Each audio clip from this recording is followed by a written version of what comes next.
그 결국 이제 제자백가의 등장인데요. 앞에 얘기했던 그 흐름과 특징을 잘 따라오셨는지요? 잘 기억하시면서 제자백가는 결국 왜 등장했느냐? 이게 뭐 그냥 자연스럽게 등장한 건 사실 아니죠. 어떻게 보면 이 춘추 전국시대라는 특수한 시대적 상황이 불러온 거죠. 너무 힘드니까 전쟁도 한두 번이고 한두 해고 좀 어느 정도 좀 잦아들만 하면 다시 또 그러니까 인간에 대한 어떤 이 실존적인 고민들이 너무 진짜 극명해지는 거죠.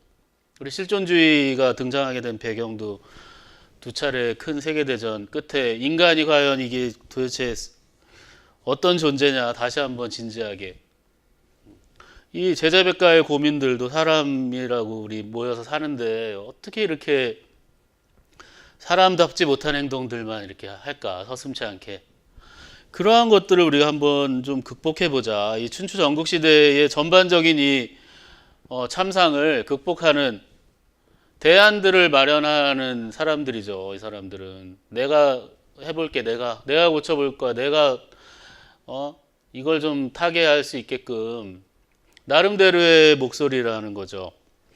유가의 목소리가 있었고 도가의 목소리, 법가, 묵가. 묶어서 우리가 이제 제자 백가라는 표현을 쓰잖아요.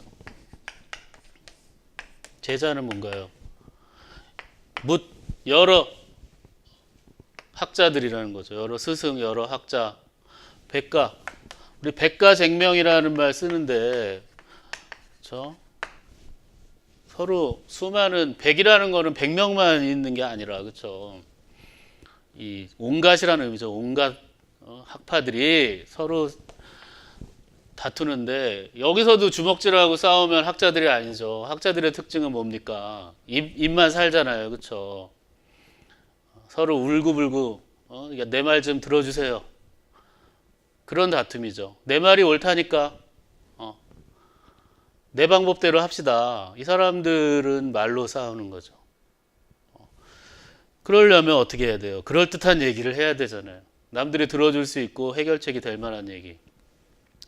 교과서 안에서 우리가 학생들에게 해줄 얘기들은 이 네 가지 패턴이라는 거죠. 백가, 실제로 100개가 넘을 수도 있고요. 그렇죠? 굉장히 많잖아요. 음양가, 뭐 종행가, 병가, 그렇죠? 명가. 우리가 기억나는 이름들도 꽤 있는데 그 사람들 거는 사실 다 많이 여기 다 실어주기 시작하면 이거 뭐 윤리와 사상 책이 아니라 그렇죠? 동양 철학사 책, 우리 풍우란 책 여러분들 좋아하시는데 아직도 그걸 보고 있는데 그렇죠? 저는 정말 그 보고 싶지 않은 책 중에 하나가 이제 풍우란 책인데 결국 이 2권짜리 그렇죠? 어마어마한 거 이거는 정말 보기 싫고 간명한 중국 철학사 있잖아요. 그것도 뭐 간명하다고 하지만 우리가 공부하기엔 좀 많아요. 그렇죠?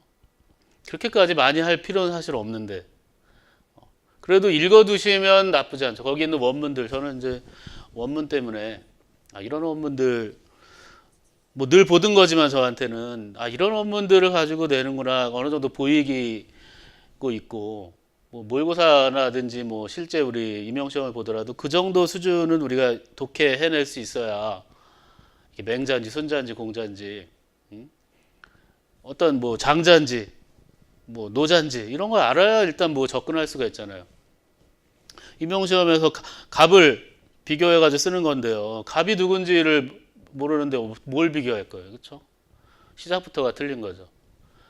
아무리 서술 내용이 훌륭한 뭐 몇 장씩 쓴다, 뭐 몇 줄 한 페이지 반바닥을 다 쓴다 그래도 딴 사람 걸 쓰는데 그게 뭐 채점이 안 되는 거죠. 양은 중요하지 않다. 정확하게 그 사람을 아느냐. 그 사람을 아느냐는 뭘로 알 수 있느냐? 그 사람이 했던 키워드들이 서술 안에 들어가 있느냐? 한비자를 물어봤는데 상벌이 안 들어간다. 이 사람 모르네. 법이 안 들어간다. 그렇게 쓰기 어렵겠지만 그렇게 생각할 수밖에 없다는 거죠. 그래서 이 제자백가 이번 시간 그리고 뭐 한 주 정도 더 조금 더 할 수도 있는데 굉장히 중요한 내용들이고 몇 가지 패턴을 우리가 잘 이 사람들의 특징만 알고 있으면 대처하기가 가장 쉬운 것들 중에 하나예요. 근데 엉뚱하게 너무 판을 너무 크게 벌려놓는다든지 이 사상가의 모든 걸 다 풍울한 책에 나와 있는 정도 다 알아야 돼. 그럴 필요가 있을까요? 과연? 다 아는 거를 말릴 수는 없지만 시험에 필요한 것들을 아는 한에서 추가적으로 나는 더 알고 싶어. 이런 거는 말릴 수 없는데 정작 나오는 거에 대해서는 써보라 그러면은 그거는 뭐 얼버무리면서 말로는 또 뭐 뭣도 알고 서로 막 자기 스스로가 막 비교를 그럴 필요 없다는 거죠. 기존에 나와 있는 내용들 기출 분석에 충실한 접근을 늘 하셔야 된다는 거예요. 잘난 척하는 시험이 아니라 그렇죠? 잘난 척하는 시험이 아니라 아는지 확인하는 시험이에요.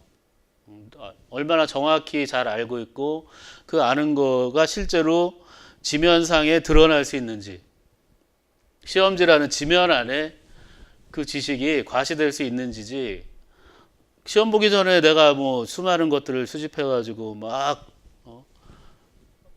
다 뜬구름이죠. 그거 가져갈 수 없어요. 시험장에.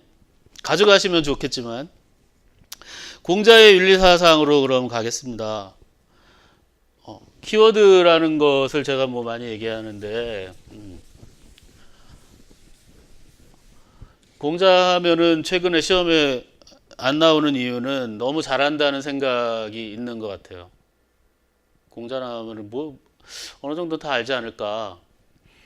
근데 이제 막상 또 공자의 시험 문제를 안 낼 수 없는 것은 교과서 안에 이제 비중들이 일정하단 말이에요. 한 페이지 정도는. 근데 그걸 완전히 100% 외면하기 어렵죠. 6년간 외면당했는데 7년 차에도 또 외면을 한다는 뭐 무슨 공자는 안 내겠습니다 이렇게 뭐 우리가 통보하지는 않잖아요. 그러니까 알고는 있어야죠. 그러니까 최소한으로 축소시켜서 그 이상이 갑자기 뜬금없이 나오지는 않으니까 그렇죠. 크게 보면은 극기복례 이제 정명과 결합되는 극기복례라는 개념을 아셔야 되고 공자하면 인이죠. 인 어질인 또 예 외적인 어떤 형식으로서의 예 도덕적인 어떤 덕성으로서의 인이 있다면 악이라는 건 뭘까요? 예라는 것이 사회적 질서와 개인 간의 어떤 위계와 차별성을 강조하는 개념인데 이렇게 하다 보면 인간 사이에 어떤 뭐라 그럴까 조화라든지 이런 거보다는 뭐 분별 차별 이것만 강조하게 되잖아요. 다시 인간이 평등하고 조화를 이룰 수 있다는 동질성 인간의 동질성을 강조할 때 우리 어떤 여러분 세대에 좋아하는 음악을 듣는 순간에 거의 예외 없이 좋잖아요. 음악이라는 것만큼 우리 막 떼창이라는 거 하잖아요. 그렇죠? 그 얼마 전에 보헤미안 랩소디 영화를 봤더니 그 웸블리 스타디움에서 제가 어렸을 때 봤던 그 밴드 에이드 공연 그거를 사실 감동이 생각보다는 솔직히 감동은 있었지만 그렇게 크지는 않았는데 왜냐하면 워낙에 퀸은 제가 잘 알고 있었고 밴드에이드 공연도 85년도에도 봤고 심지어 어린 나이에 편집한 거긴 했지만 그리고 그 유튜브 이런 걸로 많이 그동안 봐서 그렇게까지인가 싶은데 사람들은 이제 안 거예요. 그 명곡에 그러니까 뭐 제가 잘나서 그런 것도 아니고 그 사람들과 저는 이제 동질감을 느끼게 되는 거죠. 무엇을 통해? 음악이라는 것을 통해. 아, 누구나 나만 좋아한 게 아니고 저는 사실 막 어렸을 때 그 퀸 좋아하고 이랬을 때 주변 친구들이 잘 몰라줬거든요. 그런 걸 들어. 가요 듣지. 또 그런 경우가 있었지만 음악이 좋다는 것을 느끼는 것에 있어서 이제 우리 평등, 조화, 동질성을 느낀다는 거죠. 근데 이제 예의 경우는 어떠냐? 어른은 어른, 아이는 아이. 니들은 이런 거 하면 안 되지. 예의에 어긋나잖아. 다르잖아요. 그렇죠. 근데 음악 가지고도 사실은 요새는 이 평등성이 본질인데 아닌 경우도 있죠. 어떤 세대에게는 힙합이 굉장히 보편적이지만 못 알아듣거나 좀 그러한 음악이 익숙치 않은 사람들은 평등하지 않다고 느끼기도 하죠. 근데 이제 공자가 생각하는 것은 적어도 음악이라는 것이 사람들의 마음을 기쁘게 하잖아요. 즐겁게. 음악할 때 이 악자가 즐거울 악자잖아요. 즐거움을 느끼는 이 동질성 같이 강조했다는 점. 공자와 관련해서 또 하나는 뭘까요? 덕치죠.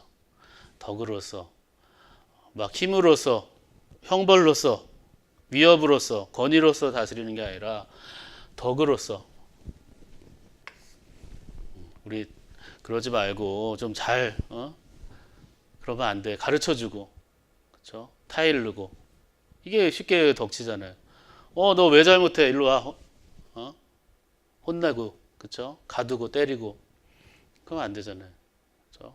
공자가 보기에는 뭐 법치라고 하지만 결국에는 사람들에게는 공포밖에 안 된다는 거예요. 이게 무서우니까 하는 거지 내가 마음으로는 그걸 못 받아들이겠어. 모르니까 그게 좋은 건지 덕인지 뭐 돈지 도덕인지 윤리인지 모른단 말이에요. 가르치고 이끌어오고 먼저 솔선수범해야죠. 그 유교의 본질은 사실은 내가 먼저 잘하고 그걸 바탕으로 사람들에게 좋은 영향을 미치는 거잖아요. 내가 하기 싫은 것을 남에게도 하지 않고 내가 먼저 하고 싶은 거면 남들을 먼저 시켜주고 그렇잖아요. 이게 충서잖아요. 그렇죠? 그러면 이제 극기복례와 관련해서 정명과 관련해서 뭐 이러한 정도의 패턴을 우리가 공자와 관련해서 기억을 해두시면 된다는 거예요. 극기복례와 정명. 원문들을 그 처음에는 많이 안 넣으려고 했는데 이게 또 원문 없는 우리의 이 임용 교재라는 것, 임용 뭐 이런 관련 자료라는 게 의미가 없습니다. 허공에다 대고 이렇게 막 헛발질하는 느낌이라서 원문 이런 게 있기 때문에 이런 말이 나왔다는 게 설명이 돼야죠. 그래서 극기복례와 정명과 관련해서 가장 이제 우리 익숙한 우리 임용 공부를 하든 뭐 윤리 교육에 관련된 어떠한 뭐 전공 철학 이런 걸 하셨더라도 이거 정도는 난 이것도 못 봤어요 하는 분들은 이제라도 보시면 돼요. 이런 거 처음 보는데 안현이 누굽니까? 그러지는 않겠죠. 그렇다 해도 상관없습니다. 지금 1, 2월 지금은 1, 2월 1, 2월이에요. 괜찮아요.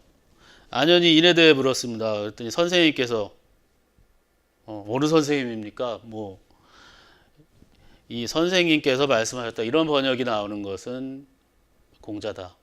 대체로 자왈 이거죠. 자왈. 안현이 문인하자 자왈 이렇게 나오는 거죠. 자왈. 선생님께서 말씀하셨다의 자왈이죠. 자는 누구냐? 공자. 그렇죠? 공자. 선생님께 뭐라고 얘기해요? 자기를 이기고 예로 우리 4페이지 하고 있습니다. 자기를 이겨 예로 돌아가면 인하게 된다. 하루라도 자기를 이겨 예로 돌아가면 세상 사람들이 모두 인으로 귀의할 것이다.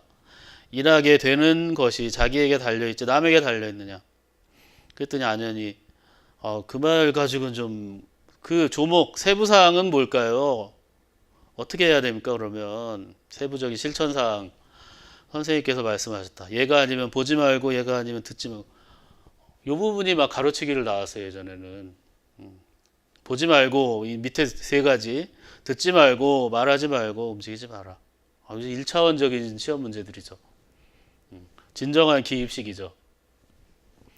안현이 말했다. 제가 불민하지만 이 말씀을 받들어 실천하겠습니다. 그 가로친 원문들은 제일 중요한 부분 극기복례를 하면 인으로 될 것이다. 하루라도 극기복례하면 그렇죠? 극기복례 여기서 등장하는 거죠. 그러니까 하나의 이게 그 사자성어처럼 쓰이잖아요.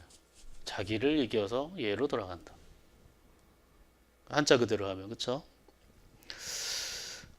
두 번째는 뭔가요? 임금이 신하를 부리고 신하와 임금의 성기는 어떻게 해야 합니까? 공자께서 임금이 예로서 신하를 부리는 신하는 충성 임금 내가 먼저 뭘 해줘야 돼요.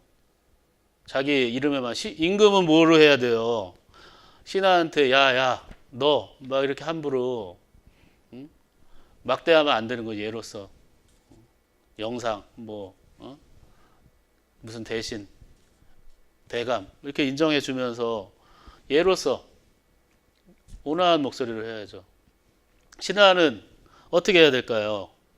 충성을 다 바쳐야죠. 아, 저렇게까지 임금이 나를 생각하고 나를 존중해 주는데.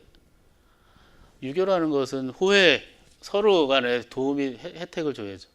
서로 은혜를 베풀어야죠. 여기서 이제 정명, 임금은 예로서 신하를 부리는 게 그 이름에 맞는 행위죠. 그 다음에 신하는 충성으로서 임금을 섬기는 것.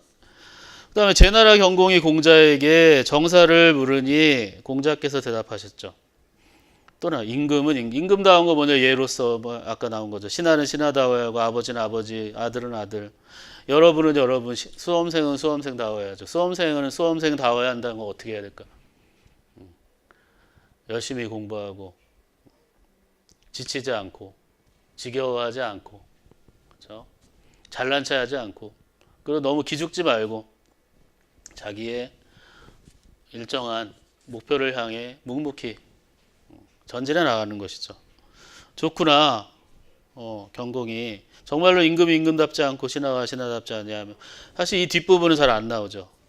앞부분만 잘라서 군군신신 부부자자. 말 두 글자씩 재밌잖아요. 밑에 공자라는 사람이 이런 사람이었죠. 그 춘추시대의 사회적 혼란을 어떻게 진단했느냐, 그렇죠? 자기 이름값을 못한다. 이름을 바로 잡아야 한다. 정명인 거죠. 정명. 그래서 올바르게 이름을 올바로 각자의 위치와 역할을 지켜야 한다는 거죠. 이러지 않아서 혼란이 온다는 거예요. 막 서로 월권하고, 그 앞에 그 참고적으로 전해드린 1번 춘추시대의 혼란기와 공자의 시대인식 부분에 보시면, 춘추시대에는 뭐냐, 주나라의 왕실 권위가 무너지면서 왕도 아닌 제후, 일개 제후들이 왕인 참칭이라 하잖아요. 막 내가 최고야. 서로 내가 최고는, 아니 저 별것도 아닌데 뭐 최고라 하네. 나도 최고. 싸우는 거죠. 싸움이 나죠. 이게 어떠한 뭐 명분이 있는 게 아니라 정말 자기들의 이익과 위세 부리는 이 맛에 이 전쟁이 자꾸 벌어지니까, 아, 역시 문제는 뭐냐? 자기 이름값에 맞는 행동만 허용해야 한다고. 스스로가 그리고 그걸 자각해서 내가 그게 뭐냐 이거죠. 그게 바로 예라는 거죠. 자기를 이겨낸다는 건 내 스스로 막 나도 왕도 하고 싶고 막 잘난 체도 하고 싶고 남들 뺏고 싶고 하는데, 그건 자기의 사욕이잖아요. 그러한 사욕이 꿈틀대서 분출되기 시작하면 이게 나라가 개판이 되는, 질서가 사라지는 거예요. 먼저 자기를 자제하고 이겨내고 그를 통해서 예로 돌아간다. 예의, 질서의 시대로 다시 복귀하자. 주나라 왕실에. 그게 극기복례죠. 그러려면 어떻게 해야 되느냐? 자기 이름에 맞는 행위들을 하기 위해 노력해야 되죠. 구체적인 세부사항은 뭘까요? 함부로 행동하지 않고, 함부로 보지 않고, 함부로 말하지 않고, 함부로 듣지 않고, 좋은 것만, 예에 맞는 것만 들어야죠. 그게 이제 공자의 정명과 극기복례의 방법이에요. 여기 말들은 근데 지금 제 말하고 글하고 다르다는 게 뭘까요? 제가 이렇게 말한 거를 답안지 여러분 그대로 쓰실 건가요? 아니죠. 정제된 교과서형 문장으로 답안화 시켜야 되죠. 지금 설명은 이렇게 해서 알아들어서 이해를 하시고, 여기 있는 내용들은 어떻게 써 있는지를 같이 비교를 해보셔야 돼요. 제가 만약에 여기 있는 거 그대로 줄줄줄 읽는다 그러면 사실 뭐 강의가 필요 없잖아요. 그렇죠? 그래도 한번 보겠습니다. 어떻게 표현이 됐느냐. 예 회복을 위해서는 사회 각 계층의 사람들이 각자의 직책과 명분에 맞는 행동, 즉 정명이 이루어져야 한다고 보았다. 예 회복, 질서를 회복하려면 어떻게 되냐, 이렇게 쓰셔야 되는 거죠. 교과서에 따르면. 그래서 인간 각자가 이기심을 극복하고 예를 회복할 각자의 신분과 직책에 맞게 권한을 행사하고 의무를 수행할 때 사회적 혼란이 사라지고 안정이 이루어진다고 보았다는 밑줄친 갑사상가의 사회적 혼란에 대한 해결책에 대해 서술하시오. 둘 중에 하나는 쓰셔야 되는 거죠. 이런 거를 안 쓰시고 뭐 주저리주저 딴 얘기를 쓸 게 없다 이겁니다. 나중에 벌써부터 1, 2월인데 시험 얘기를 하는 이유는 결국 우리 교양 쌓기도 아니고 지성을 올리는 교양과 어떤 뭐 학문적인 그 심화 이런 게 아니라 그야말로 시험이라는 하나의 그 목표를 위해서 이루어지기 때문에 여러분 잊지 마시라는 거예요. 항상 모든 것을 접할 때 시험에 나오냐, 시험에 어떻게 나오냐, 나는 쓸 수 있느냐, 이게 세 가지 생각으로 접근을 하셔야지. 아, 공자님 말씀 역시 좋은데, 재밌는데, 좋죠. 재밌는 얘기인데 내 건가? 아닐 수도 있다는 거예요. 이 순간에 아주 좋은 음악, 즐거운 음악 듣고 지나가는 걸 수도 있죠. 음악은 그나마 듣다 보면 가사도 외워지고 잘 기억나는데 이게 잘 기억 안 날 수 있단 말이에요. 그러니까 이제 조금 더 독하게 내 걸로 만들 수 있는, 이 중에 뭐 낯선 내용이 있었다고 하면은 한번 그대로 필사를 해보셔도 좋아요. 여기 있는 문장이 마음에 안 들면 난 요만큼 좀 고쳐서 내 거를 해봐야지. 그 작업을 지금부터 하셔야 된다는 거예요. 극기복례와 정명과 관련된 내용을 제가 정리한 게 전부는 아니다. 여러분들이 이 문장을 여러분 스스로 다듬을 수도 있다. 난 작년에 공부해봤더니 더 좋은 자료가 있던데. 좋습니다. 그것도. 그게 여전히 좋다고 하면. 근데 이거와 다르다고 하면 왜 다른지, 제가 틀렸는지 혹시 저한테 피드백을 주셔야 돼요. 좀 이상한 것 같아요. 제가 얼마든지 그건 답변을 해드려야 되고 할 수 있습니다. 근데 분명해야 돼요. 이유는 왜 좋은지, 더 좋은지. 그래야 느는 거지. 전에 게 좋은 거 막연하게 좋다 이런 건 곤란하죠. 세 번째, 이제 인에 대해서. 공자의 인은 사실 뭐 굉장히 중요한 거이면서 굉장히 외면받고 있어요. 2020년 4번 문제에 가로넣기 인이 그냥 나온다 해도 여러분들 이상할 건 없습니다. 왜냐하면 이것만큼 우리 동양윤리 사상에서 좀 좋은 개념 없다는 거죠. 가로넣기도 좋고 뭐 밑줄을 쳐서 이것으로 표현해도 좋고. 몇 가지 내용만 볼까요? 번지라는 사람이 인에 대해 묻자 선생님이 말씀하셨어요. 남을 사랑하는 것이다. 명쾌하죠. 애인이다. 애인. 인은 애인이다.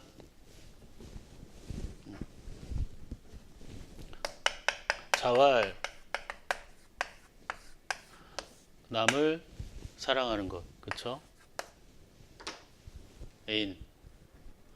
사랑하는 사람 아니고요. 남을 사랑한다. 사람을 사랑하는 것. 선생님께서 말씀하셨다. 오직 선한 사람이어야만 사람을 좋아할 수 있고 미워요. 능호인, 능오인 이거 나오거든요. 능호인 할 때는 남을 좋아도 하고, 악인이 아니라 능오인, 그렇죠? 미워할 오자죠. 여기서는 증오, 여러분 아시죠? 증오 할 때 이 악자를 쓰는데 미워할 수도 있고 좋아할 수도 있다. 바보들은 좋아만 하고, 그렇죠? 나쁜 사람들은 미워만 하죠. 어진 사람들은 사람을 좋은 일을 할 때 좋아하고요. 그렇죠? 사람들이 나쁜 일을 할 때는 증오할 수도 있는 거죠. 이게 정상적인 거죠, 사실은. 그 다음에 선생님께서 말씀하신 진실로 인의 뜻을 두며 악을 행하는 일이 없을 것이다.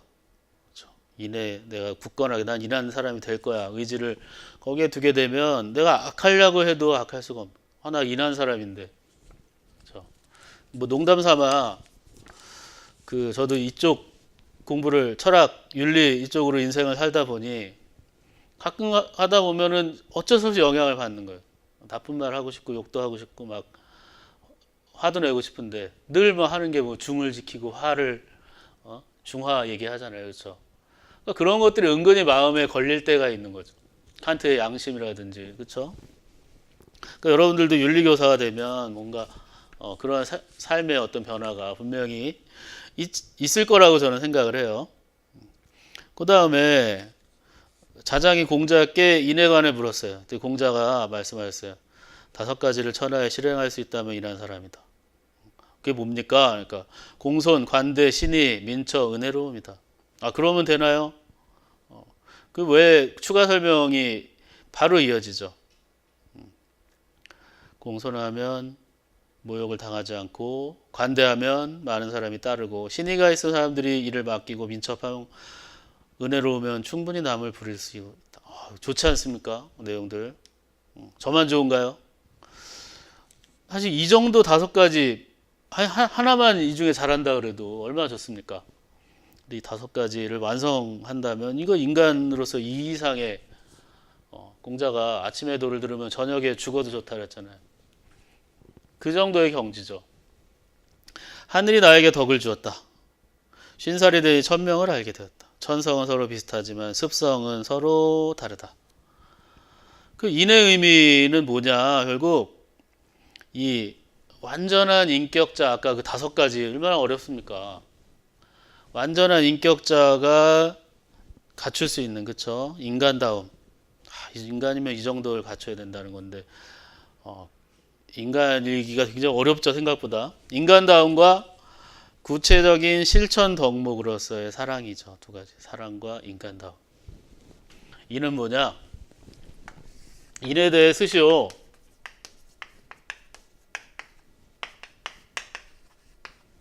이 2가지를 놓치시면 곤란하다는 거예요.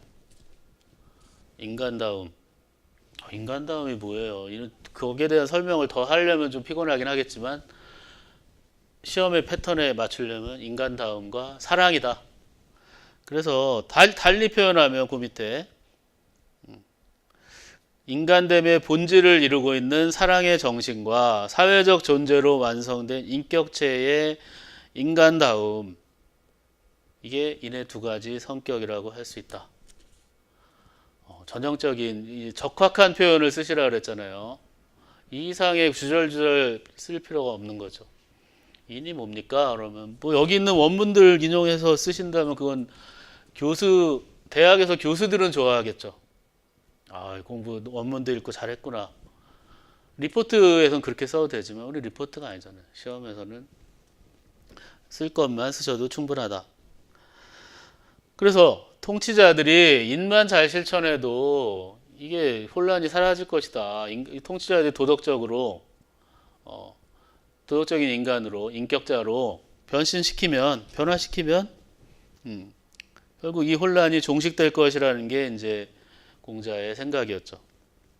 그러면 이 그 덕의 어떤 근거, 아까 3가지 그 짧은 인용문이 있었잖아요. 자연이나 인격신 같은 것을 어떤 숭앙하거나, 그렇죠? 추앙하거나 이렇게 높이 받들지는 않아도 그래도 도덕적인 근거라든지 어떤 명령 이런 거는 하늘에서 찾았죠. 그렇죠? 천명지위성부터 시작해서 천성은 비슷하지만 습성은 서로 다르다. 이 말이 굉장히 중요하잖아요. 그렇죠? 타고난 어떤 본성은 인간은 비슷한데, 그렇죠? 막상 살면서 익히는 습성들은 천지 차이라는 거죠. 그러니까 좋은 습관을 들여야 되잖아요, 우리가. 이게 습관 잘 안 바뀌잖아요. 사람 잘 안 바뀌어 하는 거에서 뭐가 안 바뀌는 거냐면은 특히 나쁜 습관이잖아요. 좋은 습관도 안 바뀌지만 나쁜 습관은 특히 안 바뀌죠. 내가 의지가 약한 사람들, 이런 사람들은 맨날 그 의지에 대한 핑계가 크잖아요. 나 이래서 잘 안 돼. 이래서 힘들어. 누구나 다 힘들긴 하죠. 한번 이겨내면 이겨낼 수 있는 거죠. 여러분들 1, 2월이니까 항상 가고 매일매일 좀 이 시원한 겨울 날씨에 맞는 냉철한 좀 판단을 좀 하셨으면 좋겠습니다. 이 하늘로 부여받은 소명이나 본성 같은 것은 인정을 하면서도, 그렇죠? 각자가 가진 이 다양성, 능력, 이게 이제 나중에 순자에 가면은 더 강해지죠. 순자는 하늘의 어떤 권위 이런 거 별로 인정 안 하잖아요. 인간이 하기 나름이다. 안 하니까 문제지. 그 다음, 자신이 원치 않는 일을 남에게 베풀지 마라. 우리 지금 인에 대해서 얘기하고 있는데요. 그러면 나라 안에서도 원망한 이가 없을 거고 집안에서 원망하는 이가 없을 것이다. 기소부력 물시여인이라는 아주 이것도 사자성어처럼 자기가 바라지 않는 것,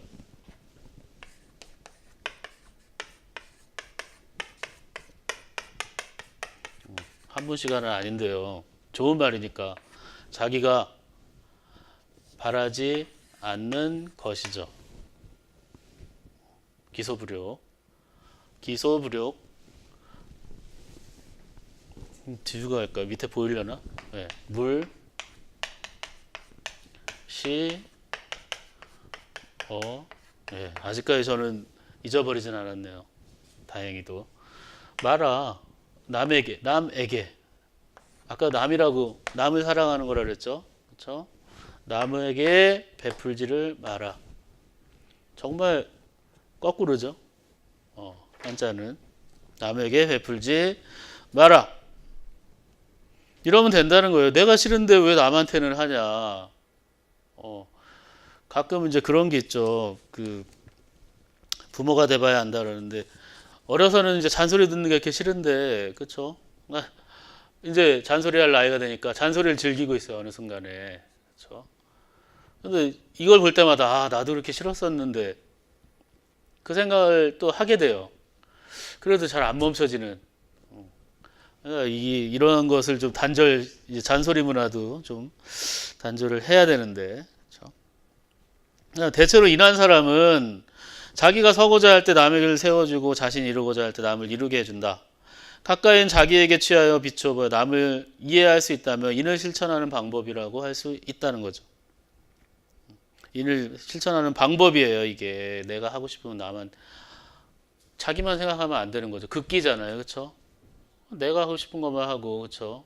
남이 싫어도 막 억지로 시키고 이런 것들이 아니라는 거죠. 인이라는 건. 이게 바로 충이고 서인 거죠. 충은 뭐냐? 자기 자신에게 가장 충실한 거죠. 남에게 함부로 대하지 않고 나를 대하는 만큼 자기에게 최선을 다하는 것이죠. 그것을 바탕으로 남에게 밀어 나가는 것이죠. 또 하나 서는 뭐냐? 자기 그 최선을 다한 나를 미루어서 남에게 미치는 거죠. 축이급인이라고 하죠. 이걸 서라고 하죠. 충과 서. 뭐 길게 지금 얘기하고 있는데 요새 6년째 지금 김 빠지게 안 나와서 충과 서도 상당히 중요한 개념이죠. 어떻게 보면 공자를 얘기하는. 근데 진기지휘충, 축이급인, 서 이것도 다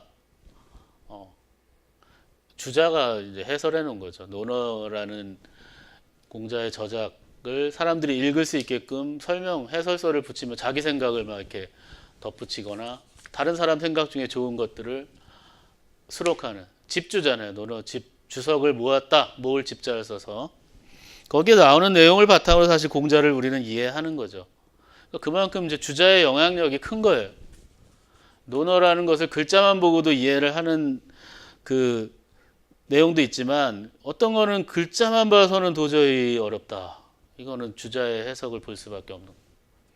그러니까 어떻게 보면 이제 다산도 그게 좀 불만이었고 논어나 맹자를 왜 이렇게 주자 주석으로만 읽어야 되느냐. 그냥 읽어도 되고 더 원래의 의미도 있는 것 같은데 논어 고금주를 썼고 다산의 경우 그렇죠. 맹자 요의도 썼죠. 논어의 고금 옛날 거랑 지금 주석이랑 다 비교해서 한번 보자. 뭐가 진짜 논어의 뜻이냐. 맹자 요의 맹자에서 진짜 중요한 의미는 뭐냐. 그런 걸 써가지고 사실은 이제 주자의 패턴화된 이 생각들을 좀 벗어나고 싶어 했던 거죠. 조선시대 전반을 이렇게 누르고 있던. 너무 멀리 가지 말고요. 그래서 좀 좋은 표현으로 한번 바꿔서 보면 충은 뭐냐? 자신에게 최선을 다하고 남에게도 최선을 다하는 태도. 선은 뭐냐? 소극적으로는 상호간의 침해 금지. 서로 막 침범하고 이러는 걸 금지하는 것이고 적극적으로는 이익의 교환까지도. 서로 도움이 되는 관계. 내가 잘 되고 싶으면 남 먼저 해줘야 되잖아요. 그렇죠? 남한테 피해만 주지 않는 게 아니라 실제로 잘 해주면은 나한테도 잘해주겠지. 호혜의 이익 교환을 의미한다. 마지막으로 이제 인과 우리 예의 관계에 대한 겁니다. 사람이면서 일하지 않으면 예는 해서 무엇하며 사람이면서 일하지 않으면 악은 해서 무엇하겠는가. 그래서 인은 예를 실행하기 위한 바탕이에요. 인하지 않은데 뭐 형식적으로 뭐 지켜라 마라 이거 다 그냥 정말 형식인 거죠. 마음으로 우러나지 않으면 안 되는. 그 마음이 인해야 되는 거고.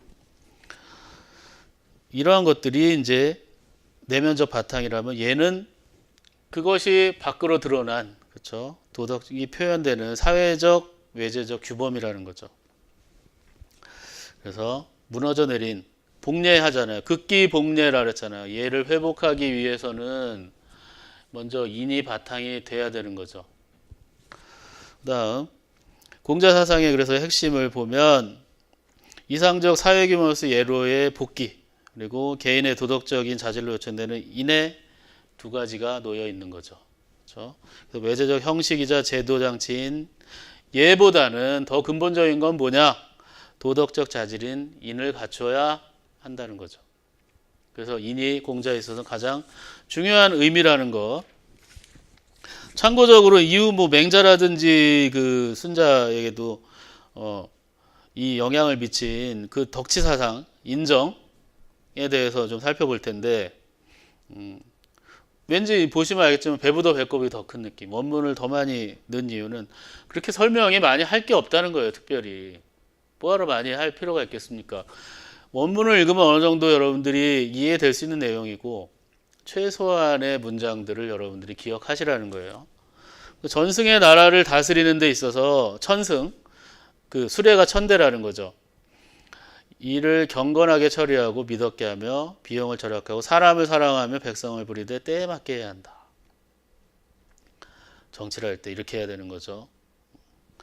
함부로 막 경박하게 하거나 막 이랬다 저랬다 정책 바꾸고 그렇죠. 막 세금이라고 막 함부로 쓰고 이러면 안 되는 거죠. 당연히 오늘날에도 적용되는 거잖아요. 백성한테 뭘 시키는데 백성들도 힘들고 바쁘고 농사 져야 되는데 뭐 궁궐 짓는데 동원한다든지 뭐 궁궐도 뭐 꼭 져야 되는 게 아니라 사치를 위해서 뭐 별장을 짓거나 이러면 안 되는 거죠. 맹자에도 그런 얘기가 나와요. 맹자 뒤에 나오는데 미리 말씀드리면 뭐 결국 백성들이 동의해주고 같이 즐거워해주면 뭐 궁궐을 짓든 뭐 호화를 하든 백성들이 같이 즐거워할 수 있는 것들은 괜찮은데 혼자만 숨어서 몰래 즐기고 백성들만 힘들게 하면은 아무리 작은 거 하나를 해도 백성들은 싫어한다는 거죠. 원망하고. 그 백성과 동의를 굉장히 중시했다. 젊은이들은 집에 들어간 부모의 효도하고 밖에 나온 어른을 공경하며 말을 삼가되 말하게 되면 믿었게 믿음직스럽게 하고 널리 사람을 사랑하여 어진 사람을 가까이 해야 한다. 이와 같이 몸소 실천하고 여력이 있으면 행유 여력이면 이런 것들을 하고 나서도 힘이 남으면 그때 공부를 하라. 어떻게 보면은 공부가 굉장히 중요한데 실제로는 생활 잘하라는 거죠. 생활.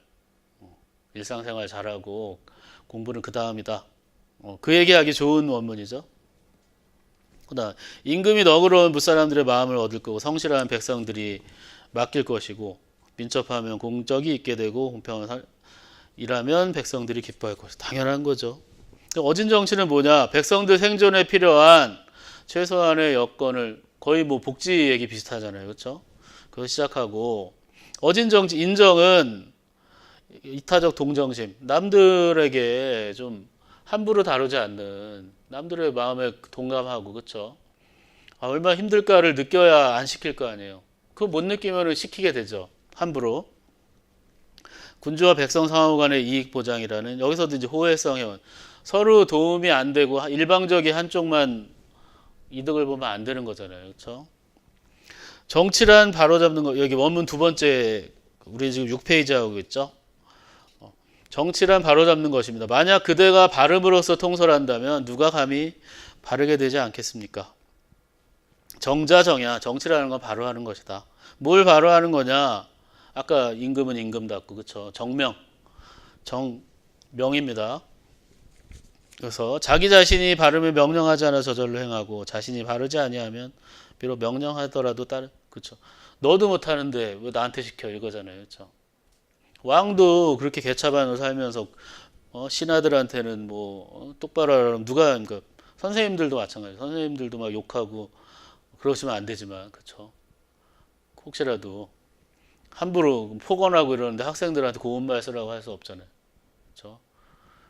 여러분들이 솔선수범해야 학생들도 따르게 되죠. 제 경험으로 그렇습니다. 선생님들이 인격적인 분들이 딱 앞에 서면 학생들이 욕하던 사람 친구들이라든지 뭐 이런 친구들도 그 자리에서는 안 해요. 자연스럽게.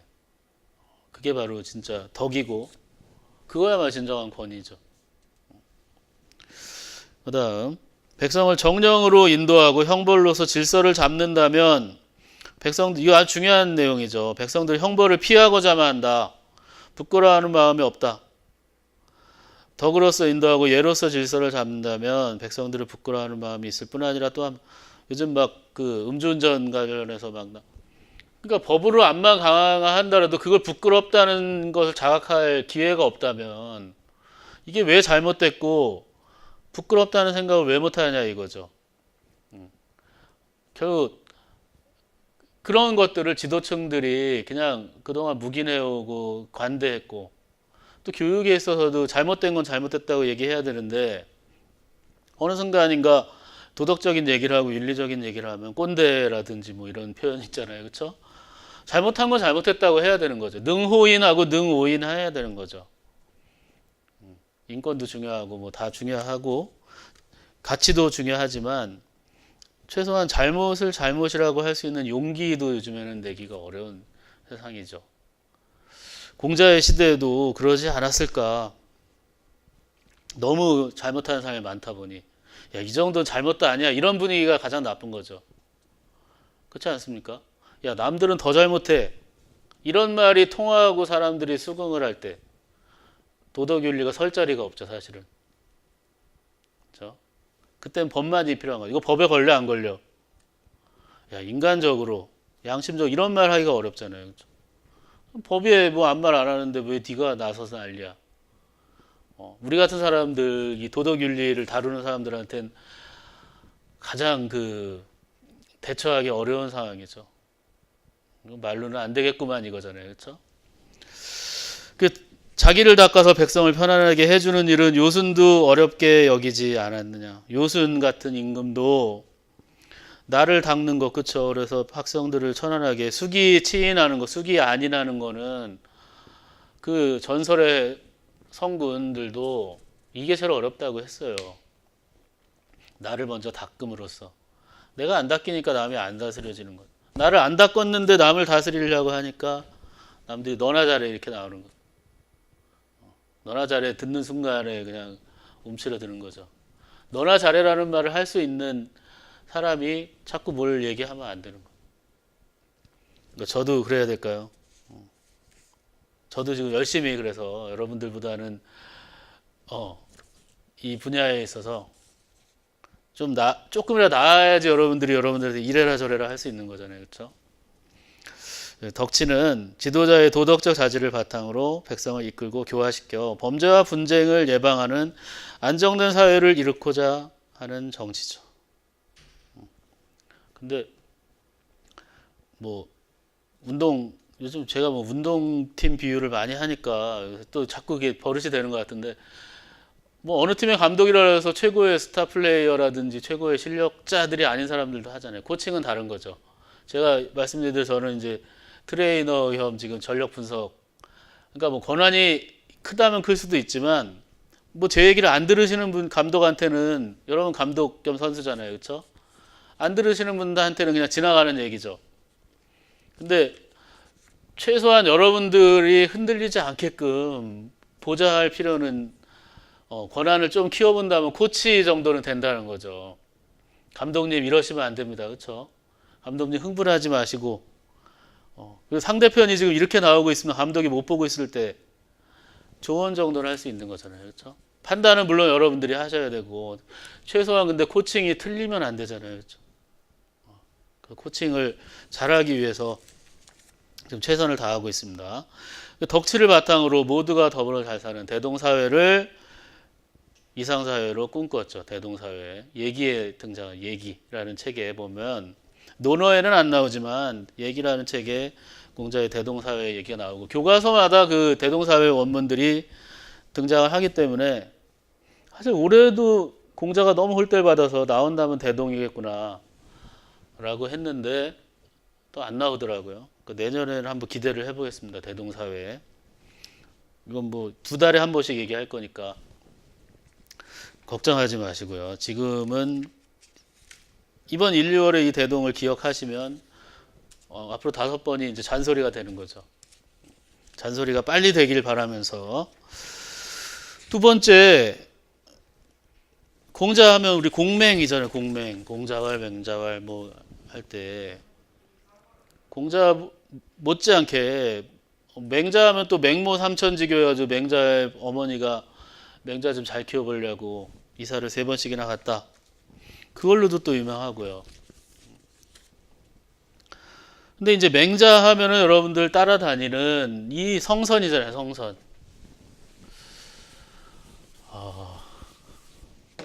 성선. 인간의 본성은 선하다. 또는 선한 본성을 가지고 태어난다. 선한 본성을 부여받는다. 선한 본성이 내재되어 있다. 타고난다. 이렇게 같이 딸려오거든요. 선한 본성을. 그 표현은 성선, 맹자는 성선을 주장했다. 그 성선이 뭡니까? 그러면 선한, 인간의 본성은 선한 것이에요. 이거는 동어 반복이죠. 조금 더 설명해 주세요. 그럼 어떻게? 인간은 뭐 하늘로부터 안 해도 되죠. 타고날 때부터. 하늘이란 말을 좀 안 쓰고 싶으면 인간은 태어나면서부터 선한 본성을 안에 가지고 태어난다. 가지고 있다. 이렇게 표현해야죠. 뭐가 다릅니까? 조금 다릅니다. 조금. 인간의 본성, 인간은 성선이다. 선한 본성을 가지고 태어났다. 다른 거죠. 뭐 같다고 하면 같을 수 있겠지만 시험에 있어서는 표현을 그렇게 하셔야 됩니다. 선한 본성을 내재하고 있다. 선한 본성을 부여받았다.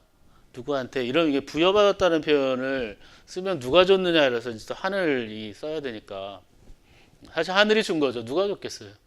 그렇죠? 그래서 맹자의 현실 진단과 해결책을 간단히 보시면 전국시대 들어 전쟁이 더욱 빈번해졌죠. 그리고 사회혼란, 민중 이 고통 이제 그게 다랬죠. 너무 슬픈 거예요. 이제 다 뭐 토지 황폐화되고 그냥 전쟁 때마다 수많은 민중들이 학살당하고요. 그렇죠? 살아남은 사람은 그럼 좋으냐? 뒤치다거리 해야 되고 전쟁 끝났을 때 복구해야 돼. 복구하면 또 부서뜨리고 이제 완전 파탄지경. 더 이상은 못 견디겠다. 라는 이제 힘든 상황이 온 거죠. 그 묘사를 이제 앞에 보면 나오는데 임금이 어진 정치를 행하지 않는데 그를 부유하게 하면 모두 공자에게 버림받을 자였으니 하물며 그를 위해 억지로 전쟁하는 것은 어떻겠느냐. 땅을 뺏기 위해 전쟁하면 죽은 사람들이 들에 가득하고 성을 뺏기 위해 전쟁하면 죽은 사람들이 성을 가득하니 이것이 땅을 얻기 위해 사람 고기를 먹는다. 그 표현 무섭죠. 땅을 뺏기 위해 사람 고기를 먹는다고 하니 그의 죄가 죽어서도 용서가 된다는 거죠. 그 다음은 이제 맹자의 왜 이런 이런 게 있느냐 진단하는 거죠. 왕께서는 하필이면 이로울 이게 뭐냐. 맹자가 양해왕을 찾아갔더니 아이고 훌륭하신 분 왔는데 우리나라 이제 뭐 이롭게 되겠네. 뭐 어떻게 하면 이롭게 될까 우리가 막 이런 기대에 찬 질문을 하니까 왕께서는 하필이면 실제로 어문이 하필이에요. 하필 완리. 하필이면 리를 말하십니까? 어찌 반드시 리만 말하십니까? 어짐과 의로움이 있을 뿐입니다. 인과 의가 있을 뿐입니다. 이로움 말하지 말고 인과 의로 대처하시오 이거죠. 왕이 이로움을 얘기하니까 밑에 있는 대부 일반 백성도 다 이로움만 따지고 있다. 그러니까 서로 자기의 이득만 취하려고 한다는 거죠. 왕이 멋지게 우리 도덕적으로 살 거야. 난 도덕적인 사람이야. 솔선수범 딱 보여주는 순간 우리 왕 멋지다. 나도 왕을 닮아. 그런 사람이 돼야지. 이런 패턴으로 가야 해결이 된다는 거죠. 서로 이익만 얘기하다 보면 결국 다툼이 일어날 수밖에 없는 거예요. 내가 더 가져야 되는. 양보할 사람들이 아니죠. 그래서 맹자는 이 땅을 이제 뺏으려고 하는 이 그 춘추 전국 시대의 이 행태 때문에 당시에 이 참상이 벌어지고 있다는 것을 분명히 목도하고 있었어요. 어디 뭐 산속에 들어가거나 골방에 처박혀 가지고 외면하고 숨어 있는 게 아니라 실제로 다 그 현실이라는 걸 알고 있었죠. 그래서 왜 이런 일이 벌어지느냐? 다 이익만 추구한다. 맹자가 가장 싫어했던 이 의와 반대되는 이익의 시대다. 지금이 이 이익의 시대를 끝내지 않고는 안 된다. 의가 실종됐다. 의를 회복하자. 그 맹자라는 사람 어떻게 보면 여러분들 당장에 보기에 현실 감각이 너무 한 거 아니냐. 누가 지금 이런 그 전쟁통에 의의를 찾고 있느냐. 그게 오히려 이제 역발상이라는 거죠. 맹자에게는 악이 횡행하고 실제로 사람이 이렇게 죽어나는 현실에서도 이럴 때일수록 더 우리가 용기 있게 의로움, 옳음에 대해서, 정의로움에 대해서 얘기를 해야 조금이라도 변화가 오고 해결책이 생기는 거지. 그냥 그대로 둘 거냐 과연 안 된다는 거잖아요. 인간 본성의 선함을 얘기하는 용기를, 진정한 호연지기를 보여준 거죠. 그거 글쎄 의를 모아서 이루어질 수 있는 어느 날 갑자기 되는 거 아니잖아요. 그렇죠? 인간은 선한 본성을 가지고 태어나며 이는 사람으로서 차마 하지 못하는 마음 뭐죠? 불인 인지심을 통해 확인할 수 있다는. 내 말이 뭐냐 하면 저거 봐봐. 함부로 저렇게 누가 이렇게 어린아이가 우물에 빠지려고 하는데 아무렇지도 않아? 마음이 막 못 견디겠잖아. 그게 바로 우리가 선한 본성을 가지고 태어났다는 직접적인 증거야. 선한 본성의 증거다. 제발 좀 선한 본성을 회복하자. 버리지 말고 가지고 태어나는 거 보존하거나 잃어버렸으면 찾아와 구방심해야지. 있는 거는 부동심해야 되고요. 흔들리지 말고. 그래서 선한 본성의 자각과 보존을 통해 도덕적 사회로 회귀할 수 있다는 믿음을 그 참상 속에서도 가지고 있었다는. 이게 이제 후대 학자들에게는 맹자의 절대적인 매력인 거죠. 멋지다 이거죠. 뭐 현실적인 사람들한테는 저런 이상주의자, 뭐 현실 감각 떨어진 사람일 수 있겠지만 이것이 어떻게 보면 정통의 인간의 선한 본성을 신뢰하는 사람들의 집단을 만든 거죠. 이게 바로 이제 성리학으로 이어지는 거죠. 성리학, 양명학, 조선 유학까지 선한 사람들, 선함을 믿는 사람들의 어떤 라인인 거죠. 맹자가 창시했다고 볼 수 있는 거죠. 선한 본성을 가지고 있다. 가지고 태어난다. 그 성선설의 의미를 좀 더 우리 그 체계적으로 살펴볼 수도 있는데요. 원문으로 한번 우리 접근해 봅시다. 사람이 금수와 다른 게 뭐냐? 거의 없어요. 그렇죠? 거의 드문데 일반 백성들은 그것을 버리고 군자는 그걸 보존해요. 그 거의 드문 거 그게 뭐냐 이거죠. 그게 이제 선함 우리 선함 그것만 있다는 건데, 그렇죠? 순임금은 여러 사물에 밝았으며 인륜에 대해 살폈고 어짐과 의로움에 따라 행동한 거지 어짐과 의로움을 실행하려 했던 게 아니에요. 어짐과 의로움이 어디 이런 게 있어서 보고 배운 게 아니라 그걸 가지고 태어났는데 그냥 그거에 따른 거예요. 내가 가진 선한 본성을 그냥 발휘한 거지. 맹자에 의하면 이제 확충이라는 표현을 썼잖아요. 그렇죠? 그래서 인과응서 다르다는 점을 부각시켜요. 일단은 거의 드물지만 달라요. 거의 드문 거 중에 중요한 거라는 것 하나가 있어요. 인의가 바로 그거죠. 금수와 인간을 구분을 시켜주는 거는 요순이라는 사람들도 결국 어짐과 의로움, 인의 이거 그냥 따른 것 뿐이다. 이거를 실천하려고 애쓰고 이런 게 아니라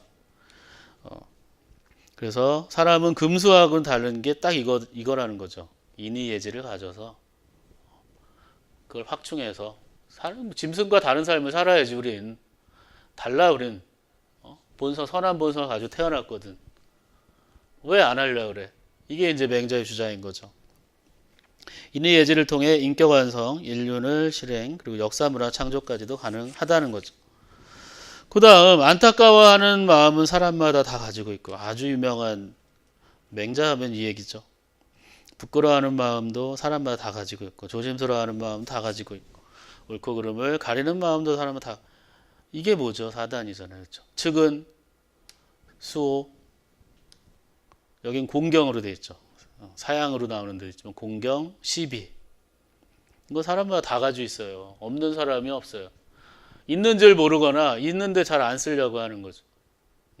잘 발휘가 안 되고 너무 오랫동안 때가 끼고 막 다른 게 이렇게 누르고 있어가지고 없지는 않다. 사람이 배우지 않고도 할 수 있는 것이 양능이고 생각하지 않고도 알게 하는 건 양지. 그렇죠? 우리 왕양명 때문에 굉장히 익숙해질 수밖에 없는 아직 어려서 이 얘기 참 재밌죠. 아직 어려서 손을 잡고 가는 아이는 그 어버이를 사랑할 줄 모르는 이가 없고, 그렇죠? 여러분 어려서 부모님 손 잡고 다니실 때 행복하잖아요, 그렇죠? 그럴 때는 그 어버이를 사랑할 우리 좋죠. 근데 자라나면 어느 정도 크면 그냥 그 형을 공경할 줄 모르는 이가 없다. 그렇죠? 어느 정도 클 때까지는 괜찮은데, 근데 형제끼리는 좀 잘 싸우죠. 실제에서는 어버이를 친근히 하는 것이 어짐이고 어른을 공경하는 것이 의로움인데 달리 말할 것이 없고 이것들을 천하에 두루 미치게 그러니까 인과 의뿐 이것만 잘하면 되는데 이게 안 된다 왜 나이 좀 먹고 그래서 손 안 잡고 다니기 시작하면 부모하고 멀어지고요. 그렇죠? 형제간에 뭔가 이렇게 이익 다툼이 생기면 원수 보듯이 하고 그래서 맹자는 이 선한 본성이라는 거는 다 갖춰있다. 어릴 때 적자지심이라 하잖아요.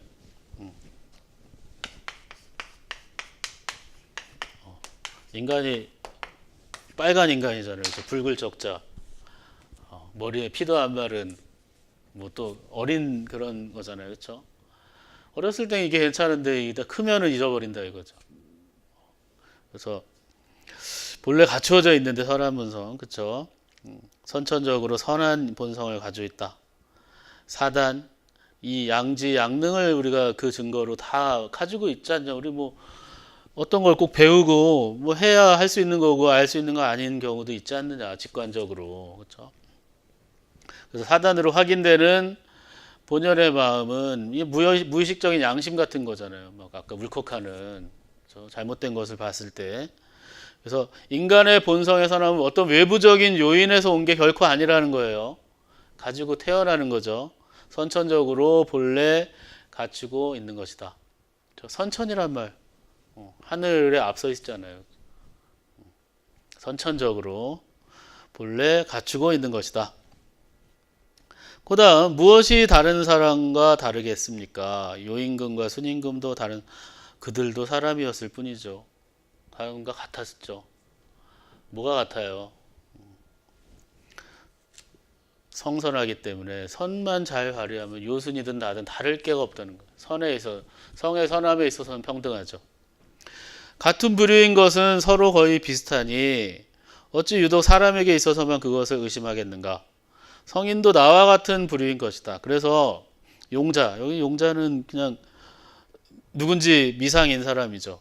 누구 말인지 알지 못하고 신발을 만들어도 내가 가서 신발 좀 만들어 와 이랬더니 삼태기만 한 걸 만들어 오지는 않는다는 거죠. 그래서 적어도 한 200mm에서 300mm 사이의 신발을 만들어 온다. 누구나 그 정도는 안다는 거예요. 그러니까 사람의 이제 성선의 이 의미를 이렇게 비유를 하는 거죠. 신발이 서로 비슷한 것은 세상의 발 모양이 어느 정도 같기 때문에 사람을 우리가 대하는 방식이 어느 정도 비슷한 거는 사람이 이 정도의 선함은 가지고 있기 때문이라는 거죠. 이 정도의 인간성은 어느 정도 가지고 있다. 입이 맛을 보는 데 있어서 다 같이 좋아하는 거가 있고 귀가 소리를 듣는 데 있어서 다 같이 들으려는 것이 있고 눈이 색을 보는 데 있어서는 다 같이 아름답게 여기는 것이 있다고 하는 것이니 왜 마음에 있어서만 다 같은 게 없겠느냐. 마음도 있어요. 그렇죠? 그게 뭐냐? 이치와 의로움. 이치를 따지고 그렇죠? 의로움 뭐가 옳은지를 얘기하는 것. 그렇죠? 성인은 먼저 우리 마음이 다 같이 그렇다고 하는 것을 성인은 이미 그걸 터득한 사람이에요. 인간이면 이런 건 다 같을 거야. 근데 보통 사람들 왜 그걸 모르냐 이거죠. 그래서 이치와 의로움이 우리 마음을 기쁘게 하는 게 결국 가축의 고기, 짐승의 고기가 우리를 기쁘게 하고, 고기 먹으면 좋잖아요, 여러분. 특별하게 고기 싫어하는 분들 빼고는 대부분 고기 먹고서 기분 확 좋아지잖아요, 그렇죠? 이 이치와 의로움을 가지고 있는 인간도 역시 즐겁다는 거예요.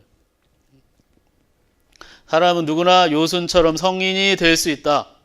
사실 유학자들의 모든 꿈은 성인이죠. 요순 같은 성인이 될 수 있다는 믿음과 그 과정, 특히 이제 후대 주자학 이후로 넘어오면 사실 마음속으로 굉장히 조급하고 의심스러운 제자들이 있음에도 스승들은 끊임없이 성인이 누구나 될 수 있다는 걸 계속 주지시키면서 과정을 굉장히 강조하죠. 안 되고 안 되고보다도 네가 성인이라는 목표를 가지고 살아가는 그 자체도 이미 성인이다. 이런 이제 좀 굉장히 힘 빠지는 얘기를 하기도 하는데 어쨌든 유학의 목적은 완성된 인격체로서의 성인, 성선을 자각하고 보존, 죽을 때까지 보존할 수 있는 그런 사람이 되는 것이죠. 그게 정해졌다? 아니다. 누구나 다 될 수 있다는 것. 그걸 자각해야 되고 그 자각을 바탕으로 선한 본성을 유지해야 한다는 것. 그 맹자가 주장한 성선설의 요점을 세 줄로 정리해 보면 사람과 금수가 구별되는 건 사람에게만 인의가 있기 때문이고, 그렇죠? 선한 본성은 이게 제일 중요하죠. 선천적으로 누구나 갖추고 있고 본래 갖추어져 있다는 거죠. 세 번째, 사람의 마음은 누구나 같기 때문에 누구도 성인이 될 가능성을 가지고 있다는 거예요. 난 안 돼. 이런 정신이 가장 나쁜 거죠. 자포자기라 그랬거든요. 스스로를 함부로 대하고 스스로를 버리는 것. 여러분들도 결코 시험 보는 동안에 조급함 때문에 나는 잘 안 될 것 같아. 자포자기 하시는 분들 안 됩니다. 자포자기 하실 바엔 지금 빨리 다른 길을 가시든지 뭐 이래야지 중간에 자포자기 하는 거 안 되죠. 중도에 포기하는 건 굉장히 나쁜 겁니다, 여러분.